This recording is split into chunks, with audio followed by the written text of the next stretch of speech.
Bonjour à tous et bienvenue pour un nouveau tuto sur la chaîne Cybertech. Si toi aussi tu veux mesurer les performances de ton Mac en gaming et si tu souhaites avoir le même overlay que ce que j'ai en haut à droite de l'écran, ce tuto est fait pour toi. En effet, sous Mac, on était vraiment les parents pauvres. Contrairement à Windows, on avait très peu d'outils pour mesurer le nombre de FPS des jeux. On avait certes sur Steam la possibilité de l'afficher, tout simplement en allant dans les paramètres de Steam. Il suffisait pour cela d'aller dans les préférences et ensuite d'aller dans la catégorie dans le jeu, puis là on pouvait régler la taille et le positionnement de ce petit compteur de FPS. Cependant c'était très limité tant par les informations disponibles, simplement le nombre de FPS, que par le fait que ça ne s'appliquait qu'aux jeux que l'on avait achetés sous Steam. Le petit overlay qu'on va voir ici permet non seulement d'avoir plus d'informations, mais s'applique aussi à l'ensemble des jeux, et notamment aux jeux qu'on achète sur le Mac App Store. Et ici, on va prendre pour exemple le dernier Resident Evil Village, sur lequel j'aurai l'occasion de revenir dans une prochaine vidéo.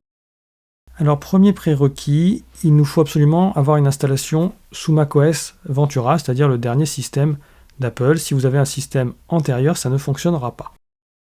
Ensuite, il nous faut trouver dans une première étape quel est le dossier qui contient le jeu pour lequel on veut appliquer l'overlay. Dans mon exemple, c'est le dossier application dans lequel on a Resident Evil Village. On clique ensuite sur afficher le contenu du paquet. C'est généralement en haut de la liste. Ce contenu, on va avoir un dossier content, on l'ouvre, ensuite on va sur le dossier macOS.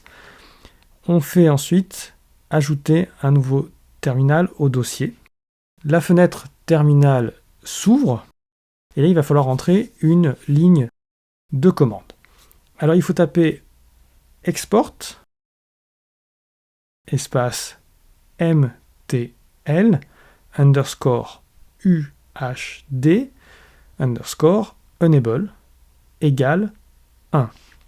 Je répète donc export en minuscule mtl underscore uhd underscore enable égale 1. Ensuite, on appuie sur Entrée.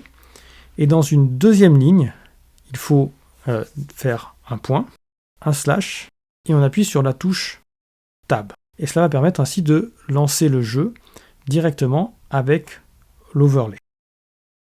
Et donc voilà, le tuto est terminé. Ça permet donc d'avoir ce nouvel outil absolument fantastique pour tester les performances du jeu, et on s'aperçoit notamment des performances réelles ici de Resident Evil Village qui sont plutôt bonnes, mais ça j'en parlerai dans une prochaine vidéo.